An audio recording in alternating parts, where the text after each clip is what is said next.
Every year in free agency, regardless of the sport, there are going to be those signings that I absolutely love, those signings I'm kind of ambivalent towards, and those signings that I absolutely hate. Consequently, as a result, you'll have those teams who I really like what they do, I'm kind of ambivalent or indifferent to what they do, and then those teams that I really didn't like what they did. One team that I really like what they're doing so far in free agency is the Milwaukee Bucks. I really like what they're doing first with the re-signing of Chris Middleton to that 5-year, $70 million deal. When you look at the fact that the salary cap is set to explode next year and there's going to be a lot more money available, to be able to lock up a solid piece like a Chris Middleton, all 23 years of age of him, to a $14 million a year deal when he fits so well with what you do in Milwaukee and brings so much to the table for that team. I thought that was a great move, but the Milwaukee Bucks really went and outdid themselves today, in my opinion, by being able to come to terms with Greg Monroe on a 3-year, about $50 million max deal. This is an outstanding signing by the Milwaukee Bucks, an outstanding move for them, and frankly, I think an outstanding move for Greg Monroe as well, and I'll talk about why in this video. Now, it's not a surprise to me that the Milwaukee Bucks are going to be in the market for a big man in this offseason. It was one thing, you looked at this young, athletic, kind of multi-positional, multi-dimensional roster last season, even in the playoffs, and you could see where they were lacking size down low. They were lacking beef down low. They were lacking post presence. They were lacking somebody that could contribute some low post offense, some rebounding, all of those different things. It was one thing that they were sorely lacking. So you knew they were going to do something, or you at least try to do something in free agency. Now, you had heard names maybe like Tyson Chandler, back to the association he had with Jason Kidd when they were on that Mavericks team that won the title in 2011. You maybe heard the name of like Enes Kanter thrown out there a little bit. Who knows? But this Greg Monroe thing kind of came out of left field and kind of came out of nowhere a little bit, because a lot of the thought, and understandably so to a degree, was that Greg Monroe was going to go sign a max deal with the New York Knicks and go play in New York with Carmelo Anthony, play in a place he was really wanted, where he felt he was never really wanted in Detroit. But lo and behold, it's the Milwaukee Bucks that end up with him. And for the Milwaukee Bucks, this is an outstanding deal. The one thing, again, that they really lacked is a legitimate post player. In Greg Monroe, they get a legitimate post player.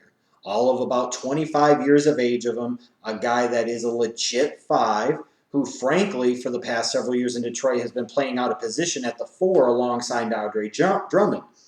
So now you look at a situation where the paint area is going to be more open for Greg Monroe than it ever has been during his time in Detroit. He's not having to share the floor with a similar type of player, another lane-clogging type of player. The opportunities are going to be more open for Greg Monroe, and it could be argued that his best basketball is ahead of him, and he could be even better the next couple of years in Milwaukee.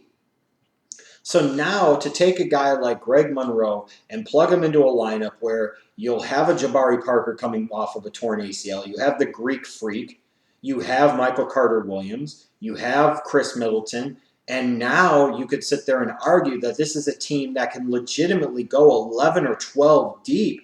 Their depth might be as good as anybody in the NBA. Out on the wings, you've got guys like Jared Dudley who can space the floor. You've got guys like O.J. Mayo. You've got guys like Jared Bayless. You've got guys like Greivis Vasquez, who they acquired in trade from the Toronto Raptors. You've got your first-round pick, Rashad Vaughn. They might not even need him to play much this year, but if he does, he might be able to give you something. You've got a little bit down low with John Henson and Zaza Pachulia. Not great depth, but at least a little something there. Again, this is a Bucks team that can go 11 or 12 deep, and Greg Monroe helps in so many different areas. He helps set the bench up better.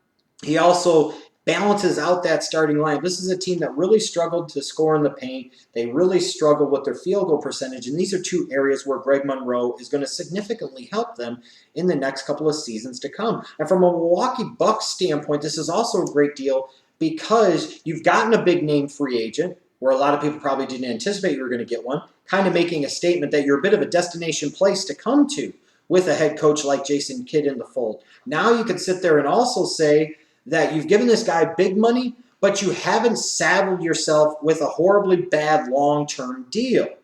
is basically going to be a 2-year deal, paying about $17 million a year or so to Monroe, because he's going to have that player option for that third season that he most certainly is going to exercise his right to get out of and hit the open market again.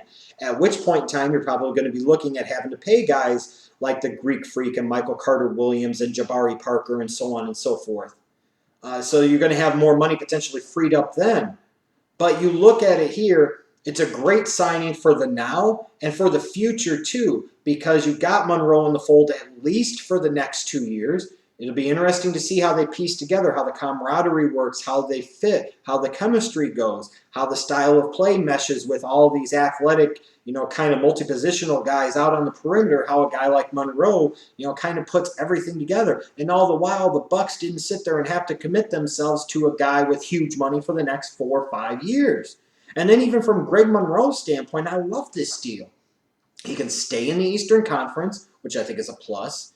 He doesn't go to New York. Instead, he goes to a team that made the playoffs this past season and could do even bigger things going forward with the nice young nucleus, especially, again, of multi-dimensional wing players that they have in Parker and the Greek Freak and Middleton and Michael Carter-Williams. A lot of non-positional, multi-positional basketball, a lot of similar guys in terms of long guys for their position that can guard and play multiple positions offensively. Now, when Monroe comes in and he fits so perfectly, he's going to get lots of opportunities you would have to envision in the low post. He's going to be their primary post scorer, their primary post option. So he doesn't have to worry about an Andre Drummond or a Josh Smith taking away opportunities from him or how he's trying to fit in. His fit is perfect. And from a Monroe standpoint, he's getting himself quite a bit of money now, but he also gets a couple of years to be with a relevant team, to make the playoffs, to potentially help his earning power going forward.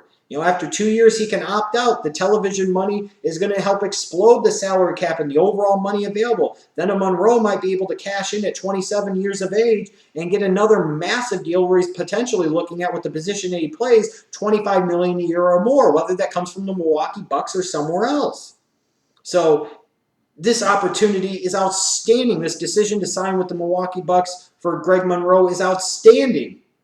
It's outstanding for him, and from the Milwaukee Bucks standpoint, it's outstanding for them. A real win-win situation for all parties involved here, and really makes you wonder what the future has in store for this all of a sudden very young, very energetic, very athletic, very intriguing, full of upside Milwaukee Bucks roster.